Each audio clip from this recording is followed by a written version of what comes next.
The DC Extended Universe might be struggling to find some critical success, but its movies are still making a lot of money. And Warner Brothers has more than a dozen, 16 actually, for those keeping count, in various stages of development right now. So what do fans have to look forward to over the next 5 or so years? Let's crack the cover and find out.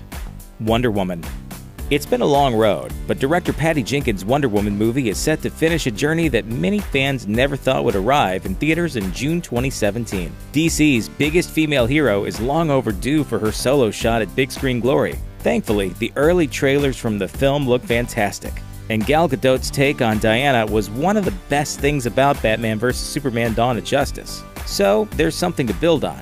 But there's been a cloud of negative buzz surrounding the project, with some supposed insiders claiming it's a mess. For the sake of DC and Wonder Woman fans everywhere, we hope those rumors are far from the truth. Justice League.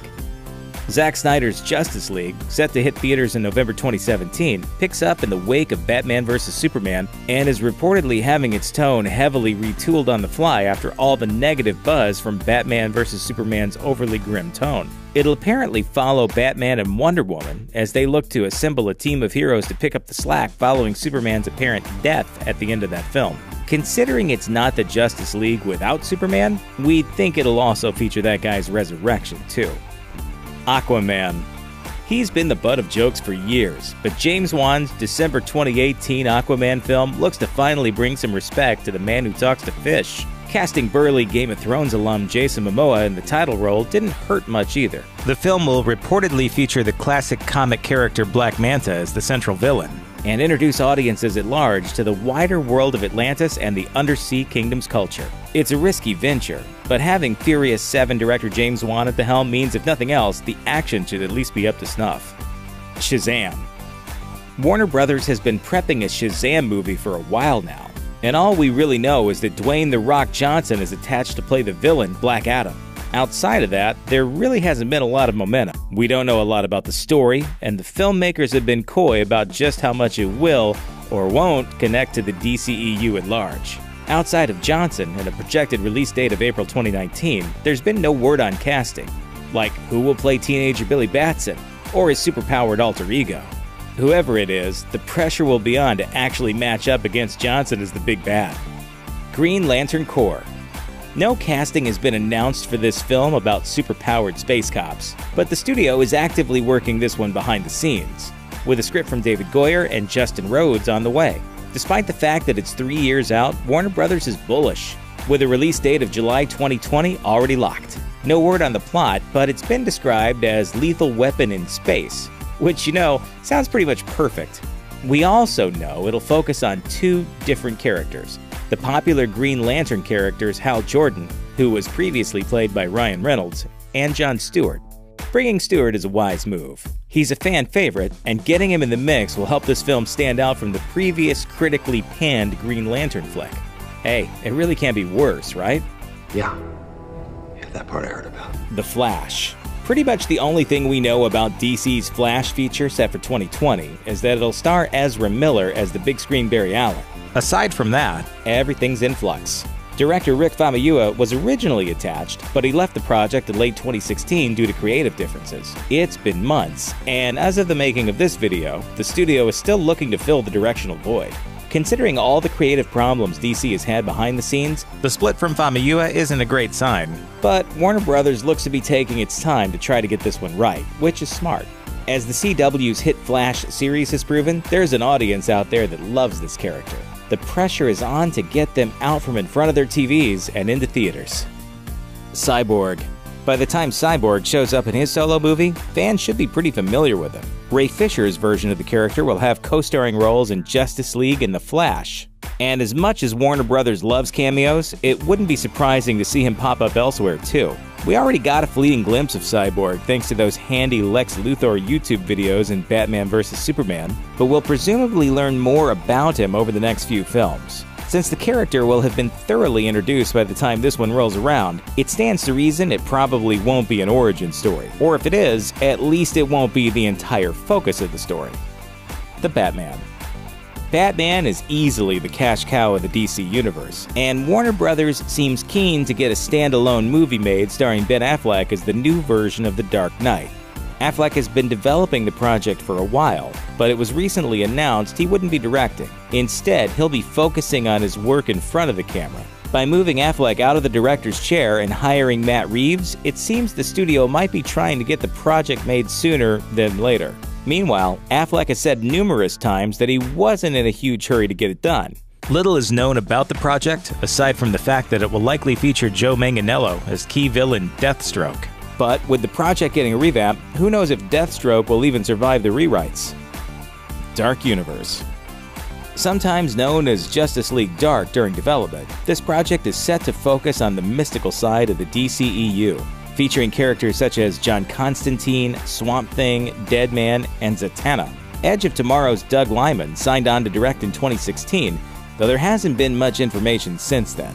Considering the success Marvel had with Doctor Strange, it stands to reason Warner Brothers will be keen to get this one off the bench soon. Hopefully, they'll tap Matt Ryan to play John Constantine on the big screen, because, let's be honest, the dude is perfect. Gotham City Sirens. David Ayer's follow-up to Suicide Squad looks to be this Harley Quinn-centric spin-off, as opposed to a straight-up sequel. Ayer is set to re-team with Margot Robbie for the film, which will focus on Harley Quinn and several other female heroes and villains across the DC Comics canon. No word on which characters will show up, though ladies like Catwoman and Poison Ivy seem likely. Between this and the Wonder Woman movie, DC has an excellent opportunity to take the edge over Marvel Studios in female-led superhero fare, which could be a huge move for a studio playing catch-up. The movies just, need to be good. Justice League 2. Warner Brothers originally penciled this one for 2019, but it's since been bumped to an unspecified date to clear out some space for the Batman. This one might not be locked in anywhere at the moment, but of all the projects at the far end of DC's master plan, it stands to reason another Justice League is one of the most bankable. The Avengers has become a flagship franchise for Marvel, and DC is looking to leverage Justice League in the same way. Of course, there are a lot of standalone movies and spin-offs to make in the meantime. Man of Steel 2. All logic points to Superman featuring in the Justice League film in some way, but despite Man of Steel formally kicking off this shared cinematic universe, the studio doesn't seem to be in a major hurry to give him another solo adventure. The cast has confirmed a script in the works, but with so many other movies on the docket, you would have to think it could be years until they actually get around to making this one. There's also the questions of how DC wants to treat the character in the long term, and whether or not they've learned anything from the Hulk over at Marvel. Both are insanely powerful characters, and both typically work a bit better in an ensemble. Much like Marvel puts Hulk out to play in the big movies, DC could follow the same playbook with Superman. Suicide Squad 2. A proper Suicide Squad sequel is in development, but there's been no word on when it'll actually hit the big screen. Despite anemic reviews, the first film still made a whole lot of money, and introduced characters like Margot Robbie's Harley Quinn and Will Smith's Deadshot, both of whom will almost certainly pop up in the DCEU down the line. Suicide Squad is a semi-proven commodity within the universe, which is significant, but with Warner Brothers high on getting Gotham City Sirens off the ground, this one could stay on the back burner for a while. Deadshot. Will Smith is one of Hollywood's biggest stars, so it's no surprise Warner Brothers is looking to spin him off with a film focused on his Suicide Squad character Deadshot. Outside of Ben Affleck, Smith is arguably the biggest star in the DCEU, so it's only a matter of time until they get him suited back up for another fight against Batman. At this point, the project seems to be in very early development, and there's no word on where it might eventually fit in the overall schedule. Black Adam. This one has everyone a bit confused. Dwayne "The Rock" Johnson has been attached to co-star in a Shazam movie for years, playing the villain Black Adam. And we recently heard that Warner Brothers is now developing a full-fledged Black Adam spin-off film, which will split the character off into more of an anti-hero. Johnson explained the plans to reporters. "We're building our world that way, and then we can come together at some point. It remains to be seen how DC will juggle a two-pronged side section of the DCEU while they're still trying to establish the main universe." Lobo. Word leaked in 2016 that Warner Brothers is looking to bring the space bounty hunter Lobo back to the DCEU, and Wonder Woman writer Jason Fuchs is reportedly working on the script now. The studio has also signed Brad Peyton, who helmed the Earthquake movie San Andreas, to direct. A film based on Lobo has kicked around development hell for the better part of a decade, with Sherlock Holmes' Guy Ritchie attached to make one as far back as 2009. Despite the false starts, this new project is apparently a fresh take on the character. Considering the success Fox and Marvel had with Deadpool, Lobo could be a foul-mouthed sweet spot for DC to get in on the action. Maybe. Thanks for watching. Click the looper icon to subscribe to our YouTube channel. Plus, check out all this cool stuff we know you'll love too.